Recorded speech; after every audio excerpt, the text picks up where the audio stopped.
Morning, kiddos. I just feel like rocking my Nuggets hat.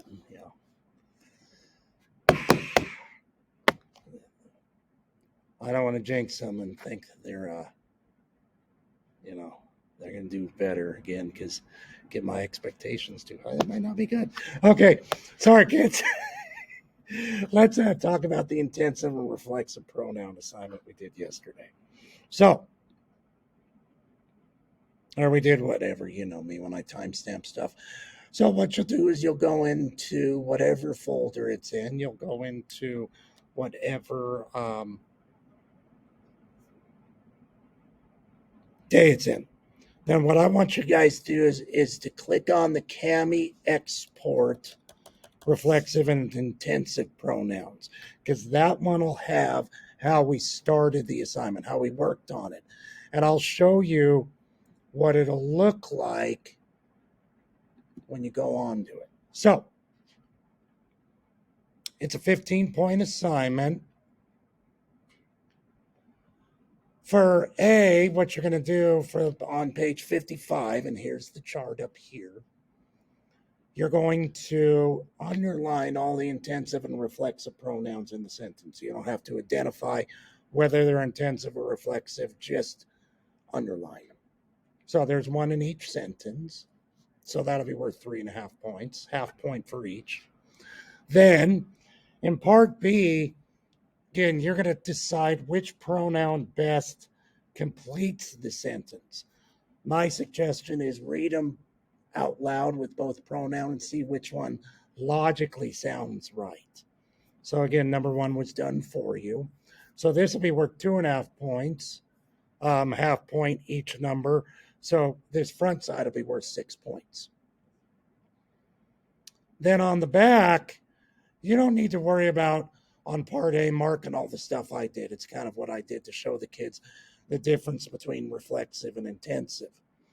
So what you do is you look at the bolded word and you ask yourself, is it intensive or reflexive? Well, again, as Miss Carey's video says, which again, you guys should be watching that video as well, if the pronoun can be taken out and the sentence can make grammatical sense, it is an intensive pronoun. If the pronoun cannot be taken out, if we take out the pronoun and the sentence doesn't make any sense, it's reflexive. And that's why with number one, people have been telling themselves the story of Snow White for centuries. If we took out themselves and just said people have been telling the story of Snow White for centuries, then the sentence is perfectly fine. So that's why it's intensive. So 1 through 6, this is worth 3 points. Again, each one of them worth half points. Then on B, this is worth 6 points total because you have to pick the correct intensive pronoun to finish the sentence, to complete the sentence, and then tell me whether it's intensive or reflexive. So if we go down to number 5, I know again, we said I know blank well enough to stay away from the candy store. We chose myself, so that would be worth a half point. And then it's intensive because we went back and said, if we could take it out, could we say, I know well enough to stay away from the candy store? Absolutely. That's a grammatical sentence because we could take out myself and the sentence still makes sense. So part B is worth 6 points total.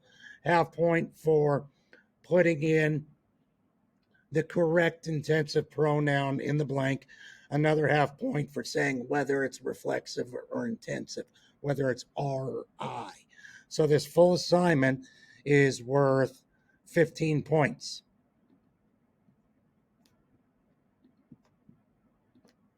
As always, Pirates, if you have any questions, please message me in Schoolology or please talk to me in class. Thank you very much, Pirates, and have a super sparkly day, and go Nuggets.